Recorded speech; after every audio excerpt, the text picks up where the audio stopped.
ایک مثبت خبر سے پروگرام کا آغاز کرتے ہیں۔ شہباز حکومت نے دریائے سندھ سے متنازع نہریں نکالنے کے معاملے کو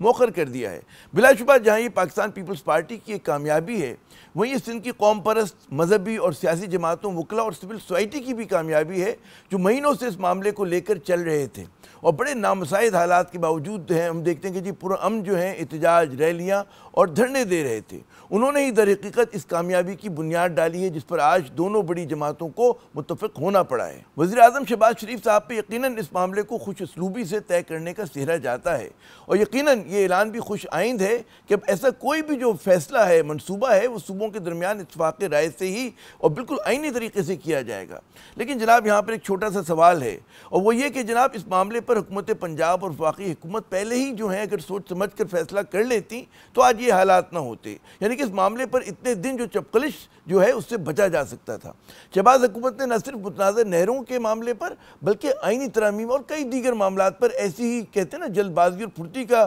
مظاہرہ کیا، ثبوت دیا، جس سے تنازع ملک میں بڑھے نہ کہ کم ہوئے۔ آج شہباز شریف صاحب نے جہاں سندھ کے خدشات کو دور کیا ہے، وہیں اب اس بات کی ضرورت ہے کہ اسی طرح بلوچستان کی پیچیدہ حالات کو سلجھایا جائے اور خیبر پختونخوا میں جو سیاسی اور دہشت گردی جیسے چیلنجز ہیں ان کو نمٹانے کے لیے بھی وہ ایسا ہی مثبت کردار ادا کریں، اور سب سے بڑھ کر پاکستان تحریک انصاف کے تحفظات کو دور کریں، اسے اعتماد میں لیں، اور اس کے رہنماؤں پہ اگر کوئی جھوٹے مقدمات قائم ہیں یا وہ بلا وجہ جیل میں ہیں تو وہ رہا ہو سکیں۔ ان اقدامات سے پاکستان میں جو کہتے ہیں نا کہ جاری و سیاسی کہتے ہیں کہ سیاسی ہلچل اور حدت کا جو تاثر ہے اس کے خاتمے میں مدد ملے گی، اور یہ جو سیاسی عدم استحکام کا جو ایک ہم دیکھتے ہیں کہ ہر وقت ایک دھڑکا لگا رہتا ہے وہ دور ہوگا۔ یہ اقدامات اس لیے بھی ضروری ہیں کہ پاکستان کا سب سے بڑا اور واحد دشمن بھارت ایک بار پھر جارحانہ عزائم کے ساتھ میدان میں ہے، اور اسے نمٹنے کے لیے قومی اتحاد ہی ہمارا سب سے مؤثر اور طاقتور ہتھیار ہے۔ ویسے آج کی جو سب سے بڑی اور سب سے اہم خبر ہے وہ قومی سلامتی کمیٹی اجلاس ہے، جس کے مضبوط اعلامیے کو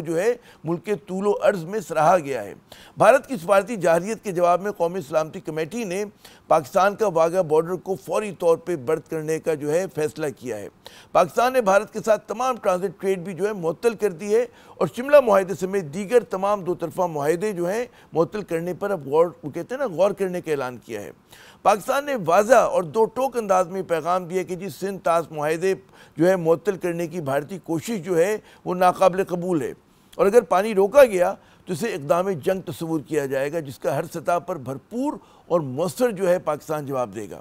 پاکستان نے بھارت کی کسی بھی مہم جوئی کا منہ توڑ جواب دینے کا بھی اعلان کیا ہے۔ پاکستان کی طرف سے کیے گئے اقدامات میں پاکستانی فضائی حدود وہ بھارتی ہوائی کمپنیوں کے لیے فوری بند کرنے کا بھی اعلان ہوا ہے، جس کا مطلب یہ ہے کہ بھارت پہ اس کا فوراً اثر پڑے گا۔ وہاں کے ان ہوائی کمپنیاں، ان کے آپریشنز ہیں وہ مہنگے ہوں گے، فضائی ٹکٹ وہ مہنگے ہوں گے، اور ان کو ایک لمبا چکر کاٹ کر اپنی منزلوں پر پہنچنا پڑے گا۔ خیر، دیگر اقدامات میں پاکستان نے ساکھ ویزا اسکیم کے تحت جاری بھارتی ویزوں کی منسوخی بھی اس کا بھی اعلان کیا ہے۔ ساتھ ہی پاکستان نے بھارتی دفاعی، فضائی اور بحری مشیروں کو ناپسندیدہ افراد قرار دیتے ہوئے ملک چھوڑنے کا حکم جاری کیا ہے۔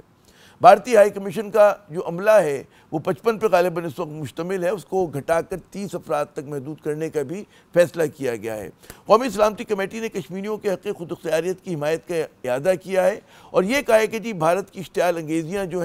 وہ دو قومی نظریے کی سچائی کی دلیل ہیں، اور بھارت کا جو کشمیر پہ قبضہ ہے وہ اقوام متحدہ کی قراردادوں کی خلاف ہے، اس کی خلاف ورزی ہے۔ پہلگام واقعے کو سیاسی مقاصد کے لیے استعمال کرنا بھارت کی گھٹیا سوچ کا ایک مظہر ہے۔ کلبھوشن یادیو کی صورت میں پاکستان کے پاس بھارت کی ریاستی دہشت گردی کا زندہ ثبوت ہے۔ تو جناب یہ ہے خلاصہ جو آج ہماری قومی سلامتی کمیٹی نے جس طرح کا اعلان کیا۔